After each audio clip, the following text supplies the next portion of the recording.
सांगोल्यामध्ये प्रचाराच्या शेवटच्या दिवशी आमदार शहाजीबापू पाटील यांनी जोरदार फटकेबाजी केली।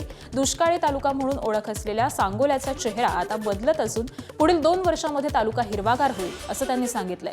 तर याआधी दुष्काळी म्हणून मुलांना स्थळं मिळत नव्हती, आता मात्र तालुका हिरवा होत असल्यामुळे सगळीकडे स्थळं येतील अशी मिश्किल टिप्पणी देखील त्यांनी केली आहे। तर गेल्या वेळी तुम्ही मतं दिली असती तर मी आज कॅबिनेट मंत्री म्हणून लाल दिव्याच्या गाडीमध्ये प्रचाराला आलो असतो असा टोला देखील त्यांनी लगावला।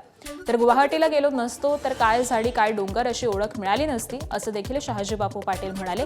सांगोल्यामध्ये शिवसेना भाजप विरोधात शेकाप अशी अटीतटीची लढत होती। तेच पै पाहुणे परत काय करा आमची पोरगी करायला लागते म्हणून आपल्या घरात नाही